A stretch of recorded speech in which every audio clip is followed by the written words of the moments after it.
जो सर पे रखने को मिल जाए नाल पाके हुजूर, तो फिर कहेंगे कि हाँ ताजदार हम भी हैं। ये जो है, ये जो चल रहा है मुहर्रम, जायज है या नाजायज? अगर अब ये कह दे कि साहब जायज है मान लो, तो फिर इनके पढ़ने का फायदा क्या है? इनके पढ़ने का फायदा क्या है? मुहर्रम का मतलब क्या है? ताज़िये का मतलब क्या है? समझ रहे? इन तमाम चीजों का मतलब क्या है? इन तमाम चीजों का मतलब ये क्या है? ये माइक है ना, अगर तुम इसे भैंस बताओ तो मानोगे?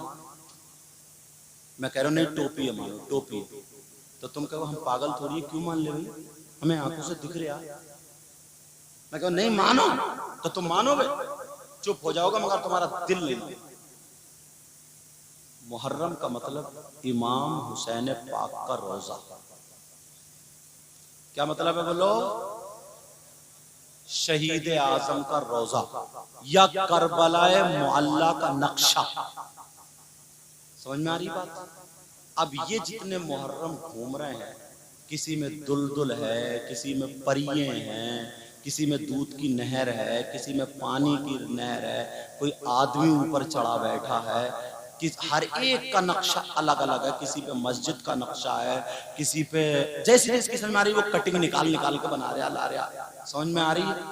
तो यार 3 रोटी खाते हो, 1.5 की अकल तो रखो ना। तुमसे कोई भी आके कह दे ये टोपी है, तुम मान लोगे? जब इमाम हुसैन पाक के रोजे का नक्शा है ही नहीं,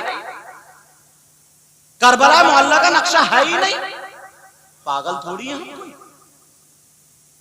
जब इमाम हुसैन पाक का रोजा नहीं, इमाम हुसैन पाक का नक्शा नहीं, अब क्या उसका? अरे नहीं, अकीदत में इसको टोपी कह लो, मोहब्बत में कह लो। यार पागल हो क्या? थोड़ी देर सोचो तो ना। ये तो तुम किताबों से नहीं अपने दिमाग से निकाल सकते हो बातें। किताबों की तो बाद में सुनाऊंगा। तुमने जितने अच्छा, तुम्हारे सामने सरकार के रोजे का गुंबद शरीफ का नक्शा ला, बच्चा बच्चा बता देगा ये सरकार का रोजा। क्यों? सब एक ही तरीके का बनाते हैं। जैसे है काबे का नक्शा लाया जाए, पहचान लो, और इमाम हुसैन पाक का रोजे का नक्शा लाया जाए, नहीं पहचान पाओगे। मुहर्रम सब अलग अलग अलग अलग। इतने दिन हो गए मगर तुम्हें कंफ्यूज।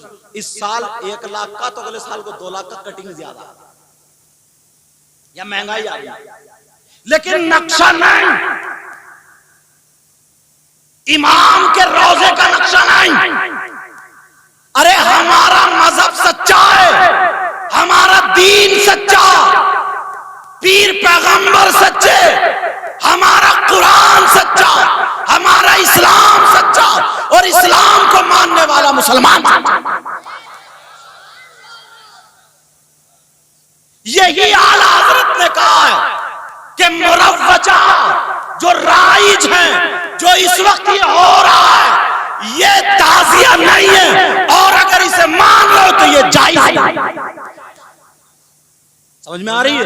ये जायज नहीं। हाँ, आला हजरत ने कहा हाँ, अगर कोई इमाम पाक का रोजा बनाए, करबला मोहल्ला का नक्शा बनाए, बतौर यादगार, बतौर तबर्रुक अपने घर में रखे, तो कोई मुज़ायका नहीं, कोई मुज़ायका नहीं है। आला हजरत को बदनाम करता क्या? हक बात ना बताएं क्या? तुम्हें अंधेरे में रख के चले जाए, जिधर को जा रहे हो उधरी को ढकेल के चले जाए। कितनी प्यारी बात बताइए, कितनी शानदार बात बताइए। जैसे हम अब एक बात और बताएं, खाना काबा किसी मस्जिद के गेट पे नक्शा बने हुए होते नहीं होते, या कहीं पे है, तो तुम हज को जा रहे हो इतनी दूर तवाफ करने, यही तवाफ कर रहे हो? करता हुआ देखा कभी तवाफ किसी को? क्यों नहीं कर रहा? ये कहोगे भाई ये उसकी नकल है। नकल का मतलब नकली, नकल। हम इसे सिर्फ मोहब्बत के तौर पर देखते हैं, रखते। चलो ठीक है, ऐसे ही किसी भी बुजुर्ग के मजार का फोटो, ये भी जायज आला हजरत ने लिखा। किसी के कोई भी बुजुर्ग हो, बुजुर्ग के मजार का फोटो अगर है तो अपने घर में बतौर तबर्रुक यादगार रख सकते हो। अब तुम उस पे यार अगरबत्ती लगा करके सुबह सुबह ऐसे करो और वहीं पे हाथ जोड़ के खड़े हो जाओ। अब ये तरीका तो बदल गया। खाना पकाओ, बिरयानी पकाओ, सारी चीज एक चम्मच पेशाब डाल दो तो जुमला थोड़ा कर्रा हो रहा, माफ करना, मगर समझाने के लिए बोल रहा हूं। मक्खी गिर जाए, शरीयत में आया उसे होता दो और अगर एक तरफ निकाल कर डाल दो, अगर दिल ले तो खा लो, वरना किसी जानवर को, या एक तरफ जो पांवों के नीचे ना आए, रिस्क की बेअदबी ना हो। ये तरीका बताया। अब पूछा गया उसको होता क्यों दो बेचारी को? कहा इसलिए मक्खी की आदत होती है, उसके दो पर है, एक में शिफा है और एक में बीमारी है। तो वो बीमारी वाली पर डाल देती है, अंदर ले खाप तू, और वो वाला उठाए रहती। तो गोता दोगे ना तो वो भी पड़ जाएगा उसमें, तो दोनों बराबर हो जाएंगे। ये एक इल्लत बताई, वो अलग चीज है। मगर बात चल रही है कि यार अब खुद सोचो, जरा सोचने की बात, तवज्जो रखना। थोड़ी देर के लिए तुम एक तरफ तो ये मान रहे हो ये इमाम हुसैन पाक का रोजा इन्होंने भी बनाया, इन्होंने बनाया। अब तुम हार जीत जब करने लगे, इधर वाले बोले हमारा अच्छा, इधर बोले इनका बुरा, तो इमाम हुसैन पाक के रोजे की तौहीन कौन कर रहा है? हम ही और आप तो वो करने वाले।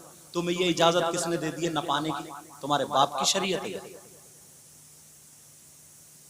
अरे जरा सोचने की बात है। इसमें तबीयत में बास मेरी नाक ऊंची हो जाए। इस मोहल्ले में 4 लाख रुपए देखो, मुहर्रम शरीफ या चेलम शरीफ जो भी है ये रखा, देखो हमारी टक्कर का कोई नहीं है, इनके खराब है, हारता यूं है। तो इमाम हुसैन पाक का रोजा अगर मान लो है भी, तो तौहीन कौन कर रहा है?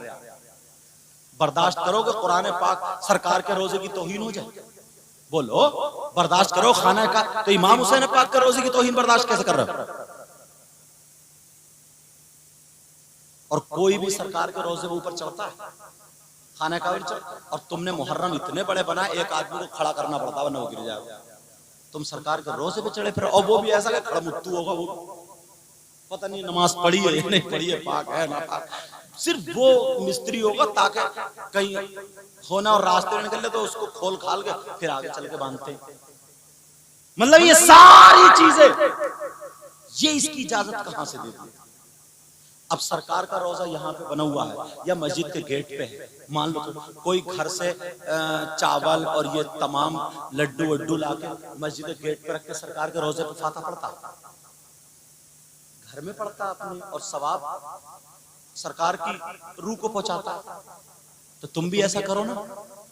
फिर मुहर्रम जो जा रहा है, फिर उस पे ये जो खील है, बताश है, लड्डू जलेबी है, क्या समझ के तुम उस पे चढ़ा रहे हो? ये बताओ क्या समझ?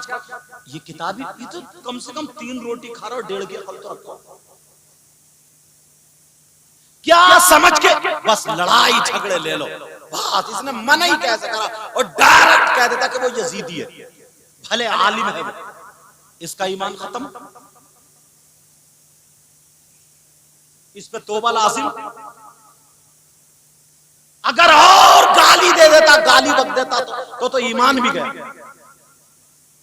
और अगर इनकार कर देता शरीयत मुस्तफा, उसने कहा शरीयत में है, हदीस में, कुरान में, तो ये कह देना तेरी मानू ना कुरान की मानू, हदीस में इमाम हुसैन से अहले बैत से मोहब्बत करता हूं, रोक ले, रोका जा। गया मुफ्ती साहब गए चौराहे पे जो खड़े थे, मुफ्ती बनेगा,